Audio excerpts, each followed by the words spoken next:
Animals. The following passage was written by a naturalist about his studies on the wildlife on the African plains, particularly the Serengeti National Park in Tanzania. How can so many wild animals survive on the Serengeti? Well, their migrations, of course, are part of the story.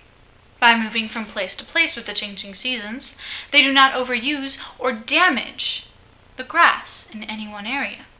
But less obvious factors are also involved. Here on the eastern plains in January, it is clear that most of the animals are eating the abundant grass that springs up like a well-mown lawn between low clumps of sodom apple and indigo plants. Nearly all of them, from the 1,500-pound eland bulls to the 10-pound Thompson's gazelle calves, are grazers rather than browsers, which eat the shrubs or the leaves of trees. Singly or in pairs, long lines or in little groups, they move over the green pastures, never remaining long in one place. Where the grass is all short, all the animals apparently eat much of the same sort of grass. But where the grass is varied in length and toughness, we can see that animals each deal differently with the available fodder. The herds of zebras tend to roam in areas separate from the rest of the grazing multitude. Unlike the other grazers on the plain, they have teeth in both jaws.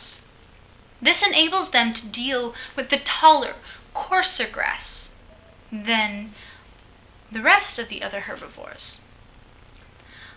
All the rest are various species of antelopes, which nip off the grass between their lower incisors and their toothless upper palates. Thus the zebras eat down the longer grasses to a certain level and then move on. Following the zebras come the wildebeests, and in better wooded areas, the hartebeests.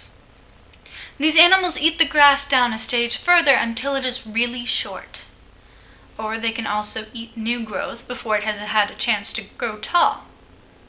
Then the Thompson's gazelles take over.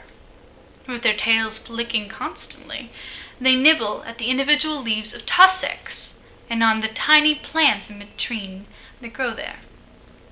By the time all of them have finished, the plain resembles a closely, but rather unevenly mown lawn. Thus, one species of animal or another often predominates over a great expanse of grass, depending on the height to which the grass is grown or has been grazed. Finally, when all has been eaten down rather short, most of the grazers leave the area altogether.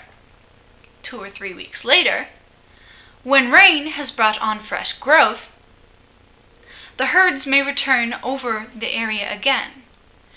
Perhaps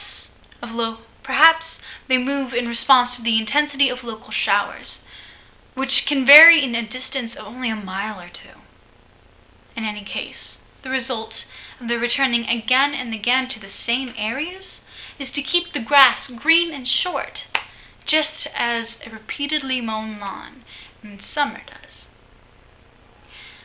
If, as a result of badly drawn park boundaries or some other cause, the migrant herds of the Serengeti were confined either to the western woodlands or the eastern shortgrass plains, they would be forced to return to the same areas too often and would eventually so weaken the grass that it would die out. But, as it is, they eat it down and they move away, and the grass recovers.